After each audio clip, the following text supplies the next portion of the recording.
Boa tarde a todos, sejam muito bem-vindos ao nosso quarto episódio, ao aquecimento para o Vidrosom. Para quem não conhece, o Vidrosom, quem está na telinha aí, o seu Matar, é um dos co-criadores. Eu tenho um respeito muito grande, um prazer assim de estar com você aqui, viu?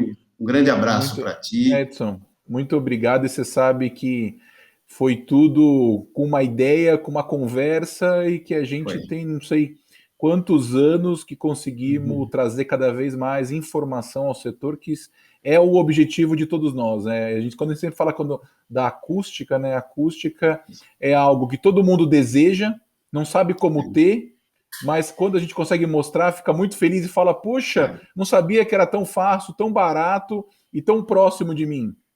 É isso aí.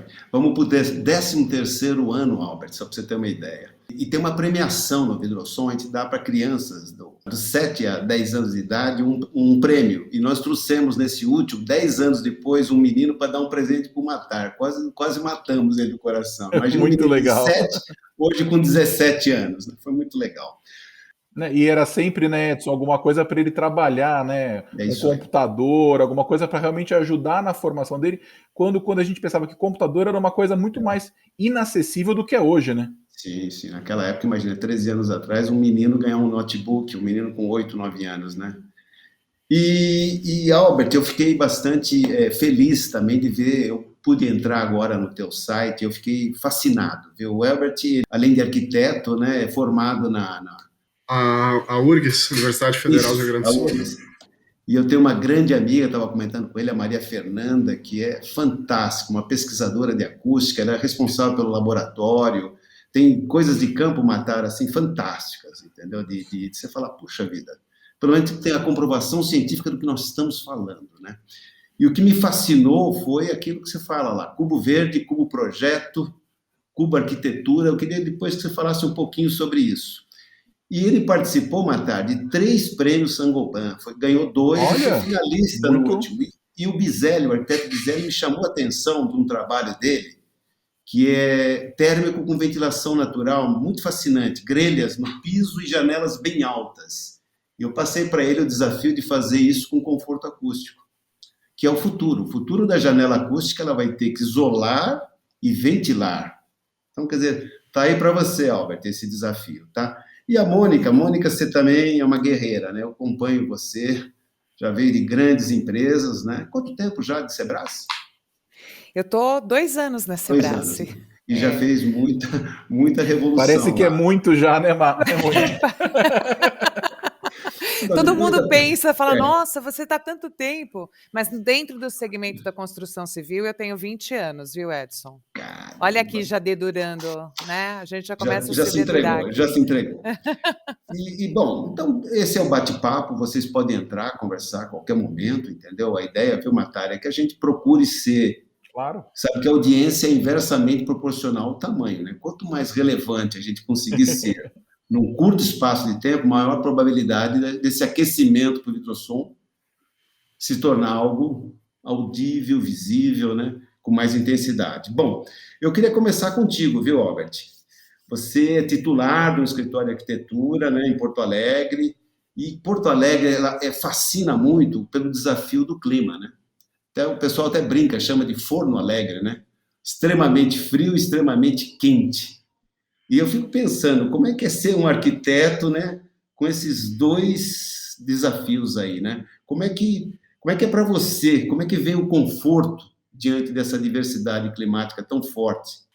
Obrigado pelo convite, Edson, Mônica, Matar, prazer estar com vocês. Realmente, né, Edson, Porto Alegre é engraçado. A gente teve, essa semana, a gente está em inverno, né? Essa semana a gente teve mínimas aí de 3 graus, e a previsão para daqui a 10 dias é a gente bater em 30. Né? Então a gente tem aí essas oscilações térmicas enormes, né? Umidade é um problema recorrente no inverno também. É uma cidade grande, né? Que nem toda cidade grande ela é barulhenta, e o desafio do clima é bem esse. A gente tem aí um verão muito quente, né? Com dias muito longos, temperaturas aí acima dos 30 graus, chegando muitas vezes a 40 graus no verão.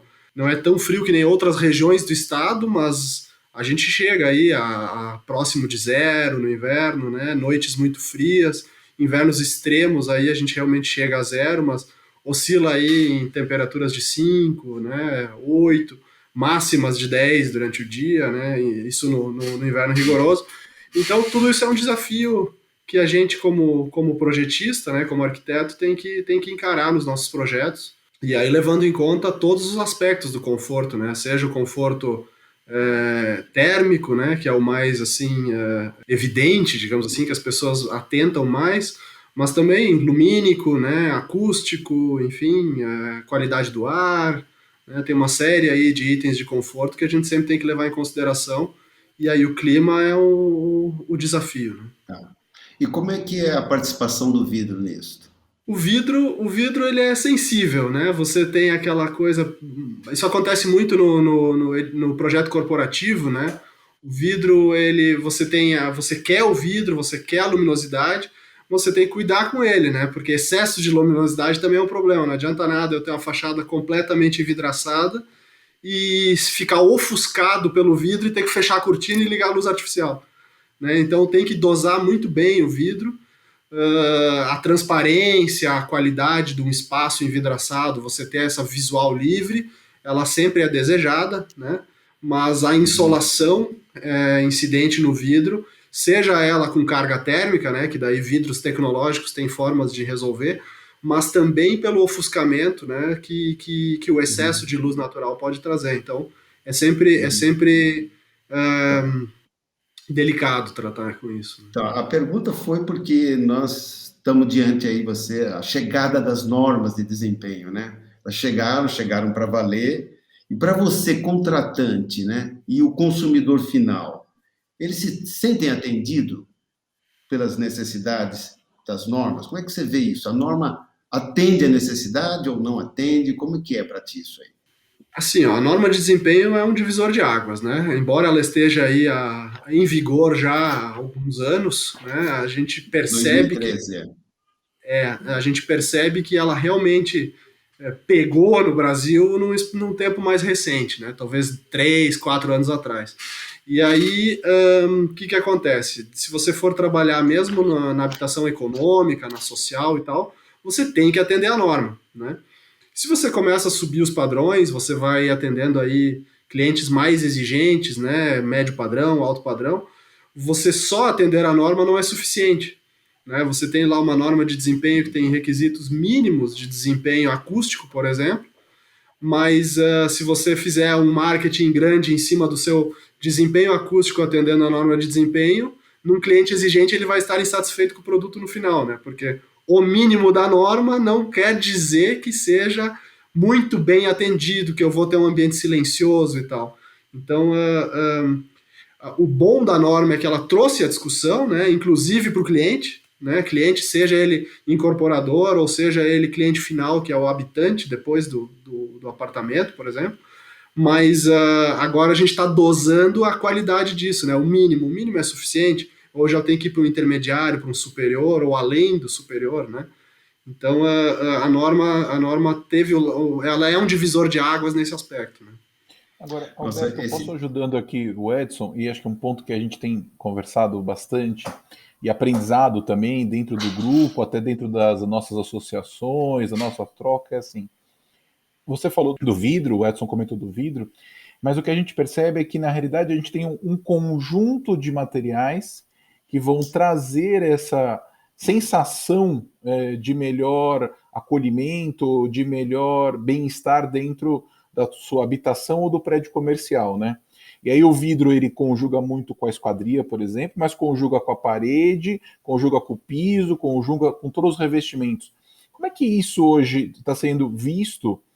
Porque a norma ela versa sobre vários aspectos, mas você tem hoje cada vez mais a própria figura do home office acontecendo, das crianças estudando que estão voltando, do marido e da esposa trabalhando, ou do cônjuge trabalhando em lugares diferentes. E aí você tem o vidro com a parte externa, você tem a parte interna, você tem as paredes. Como é que isso você está vendo acontecer? Existe uma preocupação maior e que a norma ajuda a embasar isso? Eu acho que são dois aspectos, Matar. Assim, vocês especialistas em acústica aí vão entender isso melhor do que eu, mas a norma ela foca em isolamento acústico. Tá? Eu não posso ouvir o meu vizinho, ou eu tenho que ter uma atenuação de X dBs em relação ao ruído produzido pelo vizinho ou pelo exterior. Né? Mas a norma não foca em condicionamento acústico. Né? E uma grande laje corporativa, com dezenas de pessoas trabalhando na mesma sala, às vezes o condicionamento é mais importante do que o isolamento. Né? Você tem reverberações internas, ecos e tal, e parece que você está num estádio de futebol e na verdade tem 10 pessoas falando no telefone. Né? Então a norma foca em isolamento. Né? E o condicionamento ele é ignorado na norma, né? E na norma de desempenho. Mas em ambientes com muita gente trabalhando, o condicionamento muitas vezes é mais importante do que o isolamento. Você sabe, Alberto, foi bem interessante, você citou, hoje cedo eu estava numa visita em Sorocaba e eu fui num cliente que inaugurou fazem 6 meses e muito interessante, ele tem uma sala de vendas onde não tem tanta gente assim, então 6 pessoas, aonde você tem um condicionamento todo, não só do vidro, mas dos outros materiais, e ao lado ele deixou uma sala propositalmente que trabalham 3 pessoas que não tem. A hora que você está na sala de vendas e na outra sala, a sala de vendas é um lugar super tranquilo para você estar. E a outra sala que tinham 3 pessoas sem nenhum condicionamento é um lugar que você se sente assim, peraí, deixa eu sair correndo daqui com 3 pessoas e a outra 6, 7 pessoas trabalhando, só que uma com condicionamento e a outra assim. Ele mostra isso para o consumidor que está indo lá, para o instalador, falar, olha, com pequenas soluções, olha como você já consegue melhorar o teu ambiente. É um showroom ao vivo, né? Eu queria aproveitar esse gancho das normas, porque assim, a gente está falando muito da norma de desempenho, né? Mas a gente tem a outra norma, que é a 10152, que ela determina o nível de ruído para cada tipo de ambiente. Eu queria perguntar exatamente para o Albert. Albert, nesse caso, como que fica a conciliação dessas duas normas, né? Para quem está projetando, para quem está construindo. Uma rege sobre o desempenho da edificação, né? E a outra determina o nível do ruído. Como é que você concilia essas duas questões? É difícil, né, Mônica? Assim, e a norma de desempenho ela é só para residencial, né? Então, assim, você tem lá as situações da norma que você vai ter que focar e principalmente em isolamento, né? Daí ela ainda fala um pouquinho de ruído aéreo, ruído de impacto e tal, mas os níveis mínimos de isolamento dela são realmente no limite do suportável, né? Agora, o nível de ruído dentro de uma sala para determinada atividade, né, daí já é outro aspecto. Se você precisa de atenção, leitura, concentração e tal, é muito diferente. Por exemplo, aqui no nosso escritório de arquitetura, né, a gente exerce muito atividade de desenho. Né? Claro que às vezes você tem que se concentrar e ler e tal, mas muita atividade de desenho. A atividade de desenho é uma atividade que você consegue fazer conversando. Você está ali trabalhando, ouvindo música, né, falando bobagem, falando do futebol, da novela, do não sei o quê, com o seu colega do lado, e tá tudo certo, ninguém perde produtividade.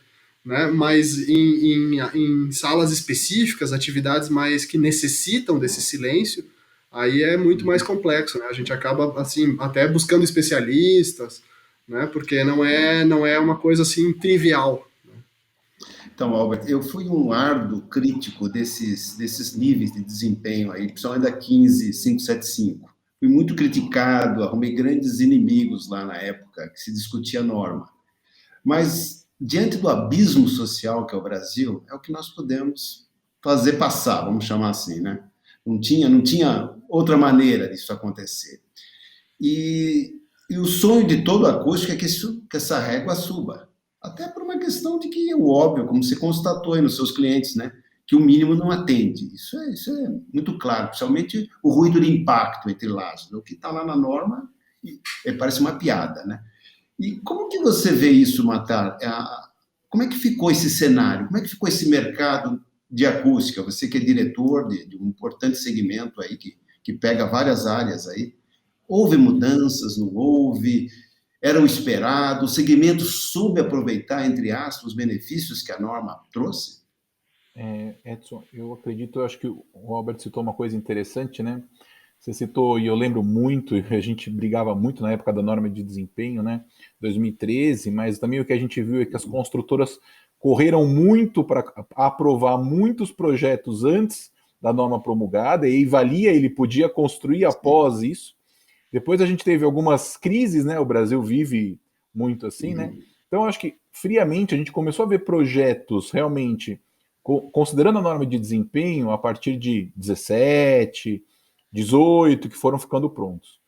Nesses projetos, e acho que também coincidiu com o movimento, antes da pandemia, vamos lá, da gente ter espaços menores, muitas vezes, de ter habitações ou maiores ou menores, vamos lá, a média sumiu um pouquinho e voltou agora, acho que o pandemia trouxe isso de volta com a construção civil com muita força. 2020 já deve ter sido um dos melhores anos da construção civil nos últimos anos, em termos de lançamentos, projetos e coisas acontecendo. A gente nunca viu os escritórios, aí o Albert depois pode me corrigir ou não, seja de projeto, seja de consultoria, como trabalharam no ano passado, porque tinha muito negócio acontecendo que estava engavetado, que o pessoal resolveu tirar da gaveta porque viu que tinha uma oportunidade de investimento.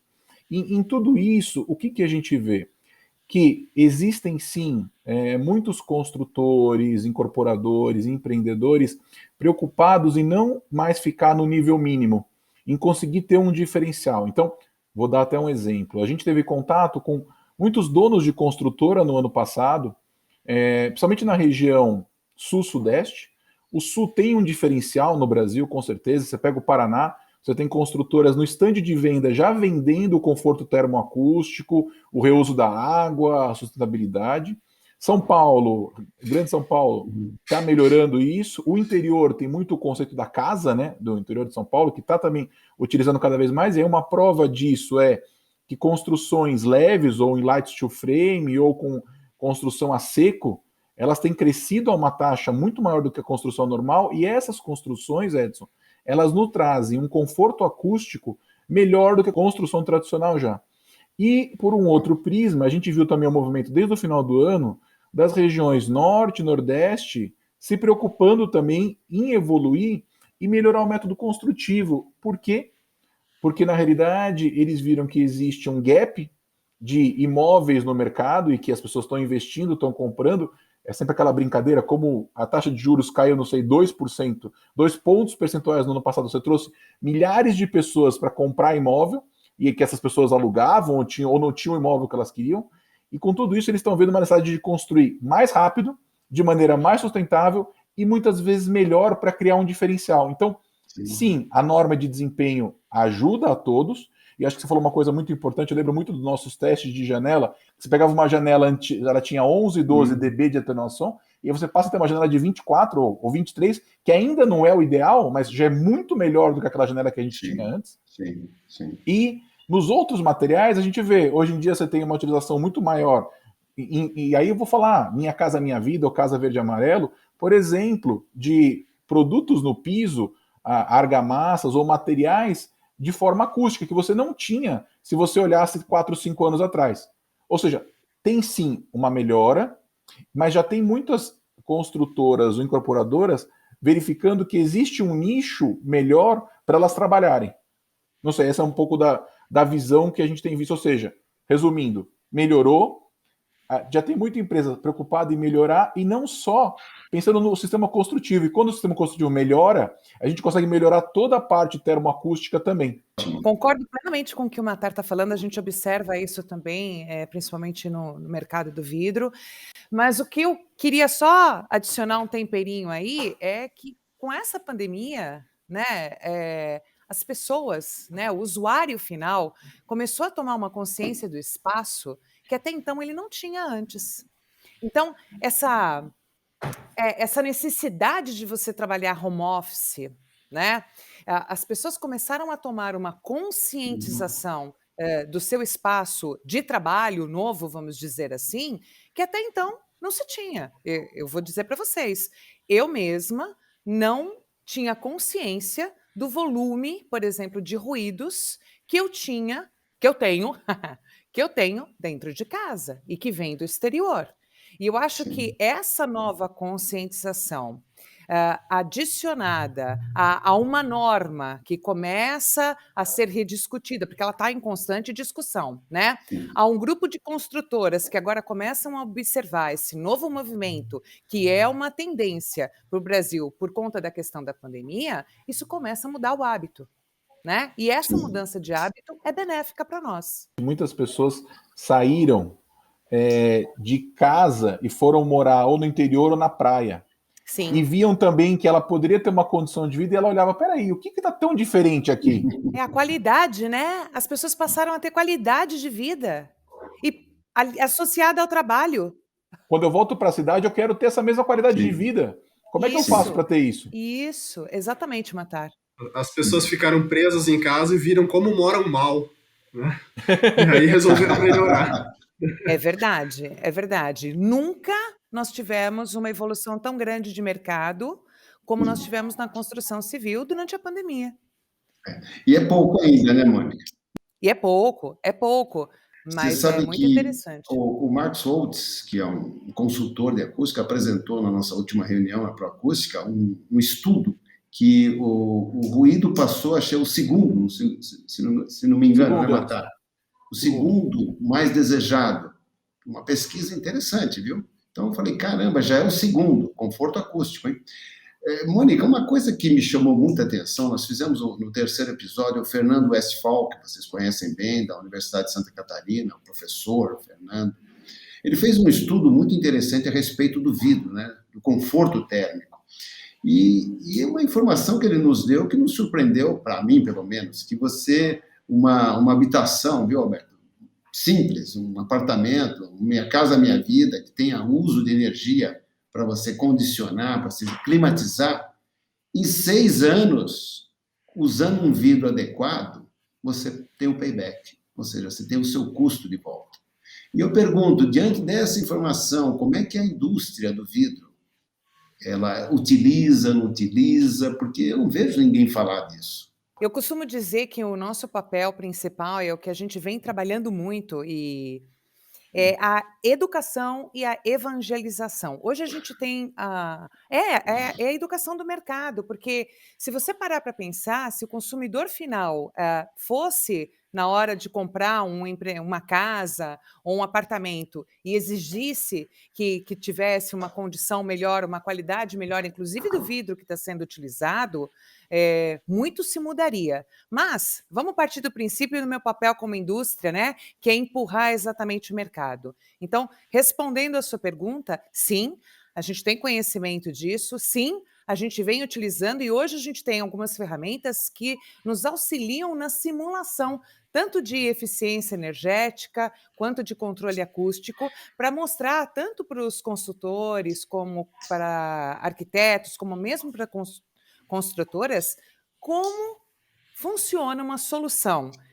Quando comparada, e eu estou comparando banana com banana, tá? Eu estou comparando eu mesma, numa condição de um vidro simples, monolítico, 3 milímetros, que é o mais utilizado, versus um vidro metalizado, com proteção solar, e que pode ser laminado com PVB, ou ele pode ser insulado. E assim, a gente percebe que as pessoas não conhecem essas soluções. Então, o nosso papel viu, Albert? Cada vez mais.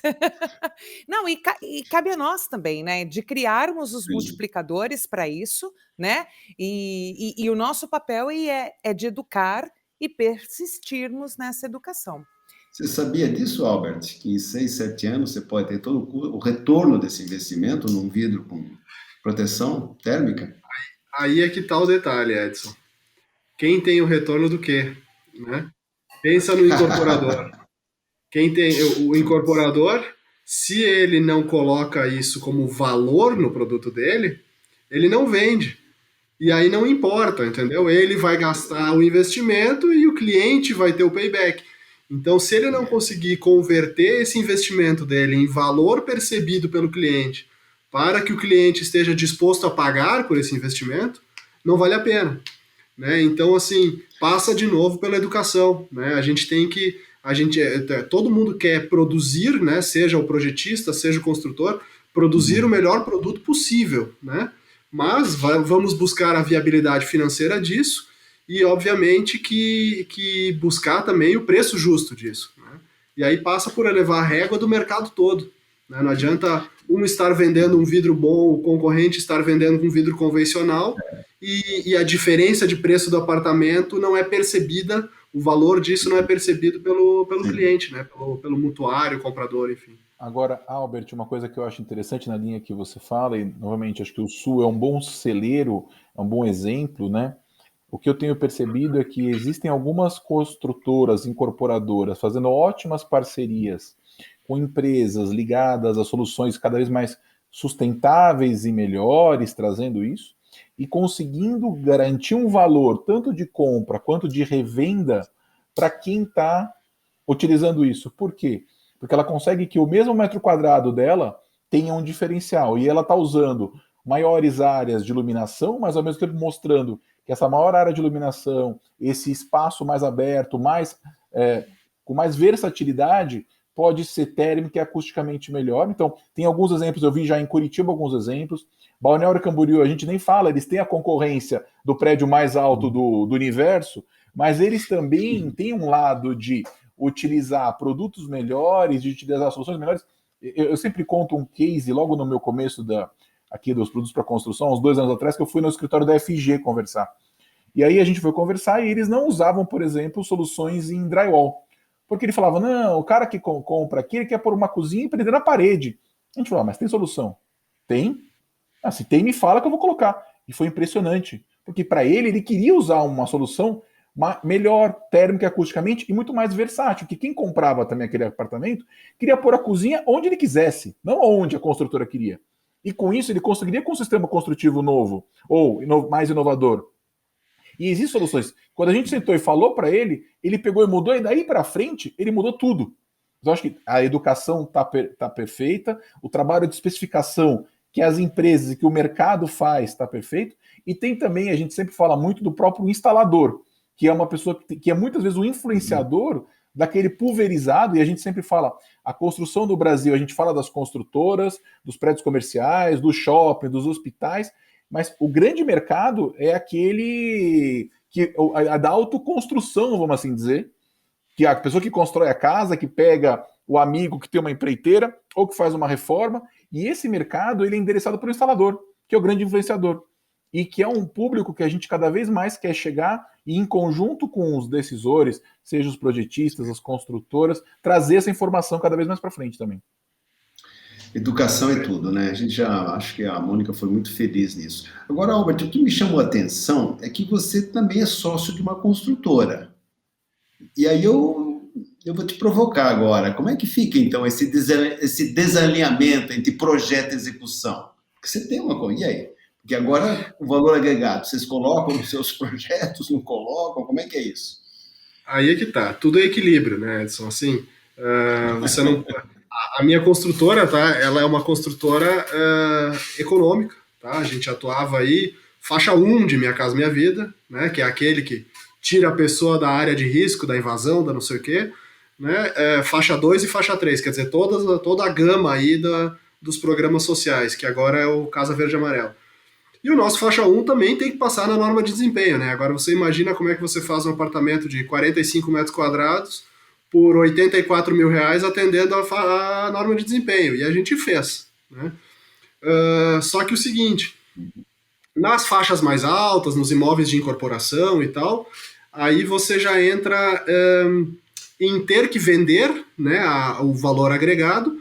E para você entender agora, a gente vai lançar ainda esse ano um empreendimento aqui na região metropolitana, que vai ser um empreendimento, ele vai ser SBPE, porque, enfim, o programa não está sendo reajustado, né? O INCC sobe, a inflação sobe, todos os índices sobem, mas o programa está parado aqui para algumas cidades em 190 mil já há vários anos. Então a gente vai passar um pouquinho dos 190 mil, mas é um empreendimento econômico, aí, imóveis em torno de 200 a 250 mil, e vai ser certificado Aqua. Quer dizer, é uma certificação ambiental importante, né? Que dá toda a credibilidade de sustentabilidade, enfim, e no empreendimento econômico, quer dizer, isso existem poucos no Brasil, isso é uma questão assim mais piloto, né? Eu sei que a MRV tem um lá, que ela fez um piloto, a Tenda tem um lá, né? E agora a gente está entrando com tudo nisso aí. E o projeto é certificável, né? E estamos aí no processo de começar com as auditorias da Vanzolini. Mas então, assim, o que a gente percebeu no estudo de mercado disso aí? Um determinado incremento de custo que a certificação traria, a gente teve que levar ao mercado e pesquisar, né? O meu cliente, ele vai perceber esse valor? Ele vai pagar mais por isso? Bom, daí a gente viu lá, uma fatia paga mais por isso, uma fatia não paga mais por isso, mas dá uma preferência, então a gente ganha em velocidade de venda, né? E uma fatia não tá nem aí, né? Não quer saber. E dentre dos que pagam mais, será que eles estão preocupados com a certificação ambiental, a responsabilidade, tudo do empreendimento desse? Ou ele prefere essa diferença, ele prefere que ele ganhe um ar-condicionado, ou que ele ganhe um porcelanato lá ao invés de um piso cerâmico convencional, ou ele uma vaga coberta e tal. Então a gente fez toda a estratificação desse cliente, né? E a gente chegou à conclusão que sim, que bem vendido, existe o público que vai pagar por isso, né? Ainda não lançamos, vamos lançar no segundo semestre agora, mas estamos otimistas aí de que o incremento de custo ele vai ser em parte pago por clientes que estão dispostos a pagar por isso e em parte por velocidade de venda, redução de juros e, enfim, todo que vem de intangível nisso, né? Mas, Albert, você sabe que as nossas pesquisas, e aí como material de construção, demonstram que no Brasil, diferente talvez de alguns anos atrás, a gente sim tem uma parcela da população, e que normalmente é uma parcela mais jovem ou às vezes recém-casado, que tem uma preocupação com o lado sustentável muito maior, e tem uma outra fatia, que é a fatia aí que passou, por exemplo, dos seus 50 anos, que também tem uma preocupação, porque ele está em outra fase, ele já conquistou uma série de coisas, com essa parte do sustentável, tanto que, e a gente começa a pegar dados de consumo, o crescimento de produtos saudáveis, uma série de coisas, e quando a gente reverte isso para a construção civil, é muito interessante. A gente começou a falar cada vez mais de logística reversa, de sacos reutilizáveis, de sacos que podem virar outras coisas, de embalagens, e isso deu uma movimentada, e a gente viu muitas pessoas ou muitos consumidores muito mais interessados do que a gente até achava que ia acontecer. Então, sim, existe uma consciência, numa estratificação, a gente também trabalha muito essas pesquisas para entender um pouco, que sempre se tinha uma ideia, no Brasil o item é sustentável, o item é melhor, as pessoas não estão preocupadas, é só preço. Com certeza, existe uma fatia que sim. Mas a gente vê um crescimento desses dois lados muito mais rapidamente do que a gente imaginava. É bem isso, o jovem, né, que é principal cliente aí do setor do segmento econômico, né, de 20 a 40 anos, né, porque depois disso já tem a dificuldade do financiamento e tal, e antes disso acaba não tendo a renda, mas o jovem sim, ele tá preocupado com isso, e essa geração nova ainda, que já não quer mais nem carro, né, já anda aí de aplicativo para lá e para cá e tal, ele tá preocupado com localização, né, e aí você construir um imóvel lá na periferia, fora da infraestrutura urbana, isso faz com que também seja mais difícil de você certificar um empreendimento, né? E aí, um empreendimento mais central, com infraestrutura e tal, e que ele possa fazer mais coisas a pé, de bicicleta, e eventualmente pegar um transporte de aplicativo, isso também pesa muito, né? E isso também faz parte da sustentabilidade. E cada vez mais o teu próprio reuso da própria água, há espaços para você ter veículos que não poluem, né? Seja a bicicleta, seja o carro que não polui, e você, assim, trabalhar muito mais esse lado também ajuda, e a gente vê, a gente começou um negócio que a gente chama de uma unidade de negócio de fachadas há 3 anos atrás. O primeiro empreendimento era um empreendimento numa zona extremamente residencial em São Paulo, que não tinha garagem. Quando começou, a gente falou, ele não vai vender nada. O empreendimento vendeu no primeiro final de semana. E o público era esse que a gente está falando. Era perto de metrô, perto de metrô, perto de linha de ônibus, tem ciclofaixa. A pessoa falou, para que eu vou querer carro aqui? Eu vou investir na minha casa, eu vou investir em viajar, eu vou ter um celular melhor, eu vou ter um plano de internet melhor. A cadeia de valor mudou muito, né? E essa conscientização cada vez mais que as pessoas estão tendo com relação ao próprio meio ambiente, né, a questão social e sustentável, a gente percebe nitidamente isso sendo transferido, né, para os nossos produtos, para as nossas propostas de valor, e cada vez mais a gente vai ter que se reinventar. Não só nós, eu digo, mas toda a cadeia, inclusive o ponto de venda. Esse é um trabalho que a gente está fazendo muito forte, que é exatamente nesse influenciador que você chama de instalador, que para mim é o ponto de venda, né? Porque é quem influencia na hora da compra, é trabalhar toda essa conscientização neles. Bacana, Viu, hein? Mônica? A gente Legal. precisa muito desses cases. Nossos internautas, nossos ouvintes, a nossa audiência gosta muito de case, de situações como essa que você, Matar, falou, essa própria tua também, Albert, porque isso é que vai nos dar assim, mais conteúdo, que é o que eles querem ouvir, né? Soluções. Quando você vê esses desafios, eu estou louco para ver se teu empreendimento, Albert, vai dar certo. Então, Albert, deixa eu te perguntar, diante desse abismo social, eu vi também que você atende contas internacionais.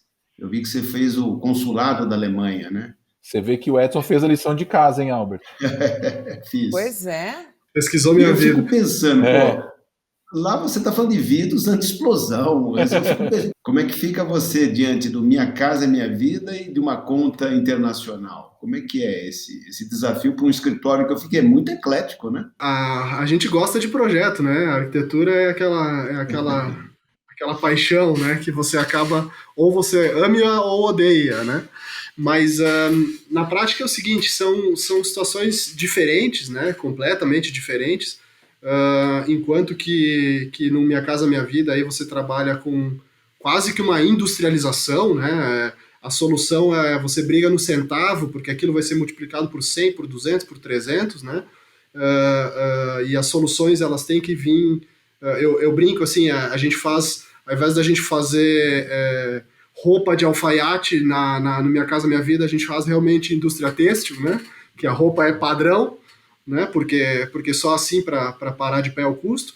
E quando que na arquitetura mais médio, alto padrão e projetos especiais e tal, você já faz mais serviço de alfaiate, né? Sob medida para o cliente. E nesses trabalhos internacionais aí tem toda uma questão de relacionamento e normativas que a gente não está habituado, né? Por exemplo, o trabalho internacional aí que você falou, na verdade o governo alemão é nosso cliente aqui na regional do Consulado de Porto Alegre, né? E eles têm algumas propriedades, uns institutos de línguas e culturais e tal que também pertencem a eles, que precisam de manutenção, enfim, que daí isso passa por a gente. Mas um consulado tem toda uma questão de segurança que é muito diferente, né? Você tem o PPCI lá, toda a parte de controle de incêndio, você tem determinadas salas que não podem ter um detector de fumaça por medo de espionagem, sabe? Você tem uma sala de reuniões que tem que ter um vidro escuro, porque existe, né? Isso eles me contando, eventos no mundo todo, e o que vale para um vale para todos os países, né? Mas você tem uma sala de reuniões em alguns lugares que vai ter um drone a 300 metros de distância filmando a sala com uma câmera de alta resolução fazendo leitura labial. Então, opa, espionagem é uma coisa que eu nunca tinha pensado, né? Diferença de pressão no sistema de ar-condicionado para não ter gases invadindo e tal. Então entra toda uma técnica, né? Toda uma ciência por trás, e a arquitetura em si ela é simples, né? Ela é uma arquitetura de um prédio de escritórios. No fim das contas, são pessoas trabalhando com mesas, cadeiras, reuniões, telefone, internet, né? Mas a parte de instalações ela é diferenciada, ela é complexa, e é um desafio nesse sentido. Assim, você tem que cada vez, né, falar com os engenheiros no exterior e tal. Aí a pandemia ensinou a gente a ficar fazendo reunião técnica online, né? Então, pelo menos isso não mudou. Se o cara está sentado aqui ou está sentado na Europa, a única diferença é o fuso horário. Mas você trata com eles e vai, projeto para lá, projeto para cá, e a técnica que é o grande desafio, né? Bom, eu acho que a gente já... Obrigado, viu, Albert? A gente já pode partir para o final. Eu acho que a gente poderia pedir a todos vocês as suas considerações finais, o que vocês têm a acrescentar, para a gente já partir para o encerramento. Por favor, Mônica. Bem, primeiramente eu quero agradecer pelo convite, né? Muito obrigada. É a primeira vez que eu estou participando, então foi uma experiência muito bacana. Então, conversar sempre sobre o mercado da construção, falarmos sempre de conforto, né, principalmente utilizando como pano de chão, né, o pano de fundo aí, essa questão do conforto acústico e conforto térmico, e tendo tão bons pontos de vista como nós estamos tendo aqui, foi muito gratificante. Eu aprendi muito, então eu adoro muito eventos, Legal. mesmo podcasts, quando a gente aprende e essa troca é muito importante. Eh, Acho que o mercado tem muito ainda para crescer, então eu vejo uma oportunidade para todos nós, né, em termos de educação de mercado, como uma grande oportunidade para o crescimento, né? Tanto quando eu falo do mercado, eu estou falando de todos os stakeholders que fazem parte dessa cadeia, né? Então, arquitetos, consultores de fachada, construtoras, inclusive o consumidor final e o ponto de venda, né? A cadeia de fornecimento ela tem que cada vez mais ser atuante e protagonista, né, dessa questão da mudança. Existe uma tendência muito forte, a gente percebe esses grandes movimentos, né, da população, da consciência sustentável, mas se a gente efetivamente não arregaçar as mangas e botar para fazer, as coisas não acontecem. Então, obrigada pela oportunidade. Uma honra participar aqui com vocês e vamos fazer a diferença, né? Eu tenho um desafio para você, Mônica, para Pode todos nós, eu falar. diria.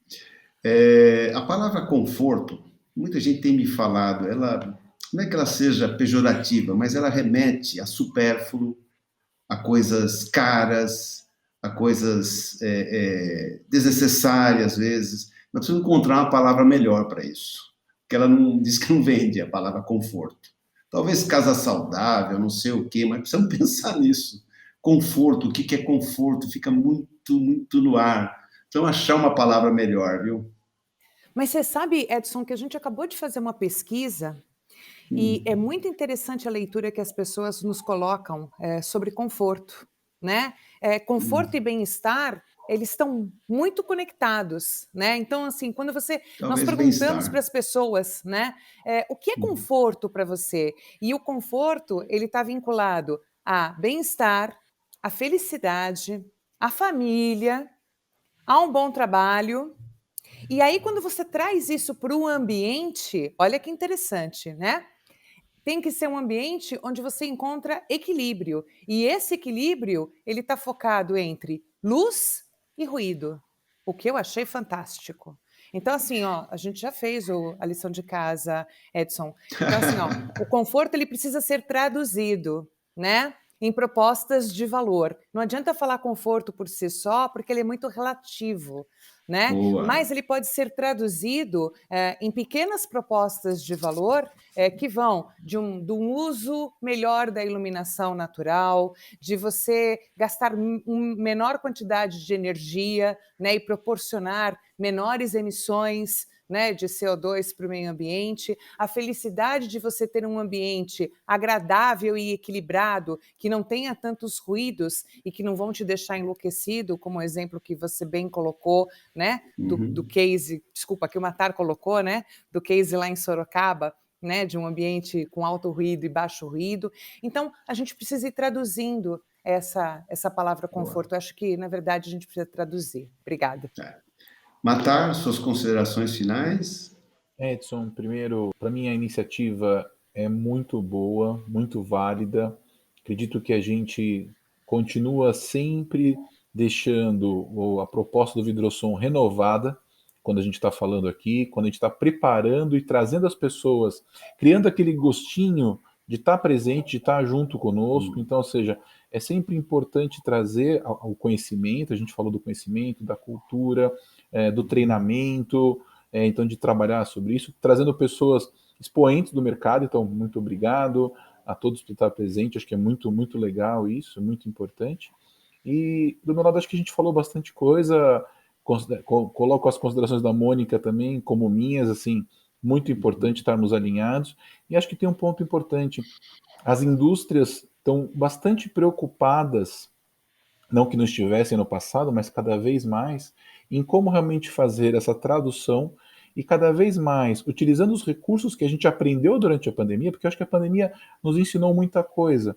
Ela ensinou que a gente consegue ter uma parte virtual, uma parte pessoal. Tinha muitas pessoas que tinham receio sobre isso, que acreditavam antes da pandemia que a gente seria totalmente virtual e aprenderam que não, que a gente precisa muito do pessoal, e outras que aprenderam que o outro lado funciona também, o virtual também pode ajudar. Então, acho que tem um aprendizado muito grande para as indústrias, para o mercado nisso, então a gente quer cada vez mais conseguir utilizar os recursos de maneira correta para transmitir. Eu acho que um ótimo exemplo é o podcast, que para mim ele está revivendo as melhores épocas que o rádio já teve.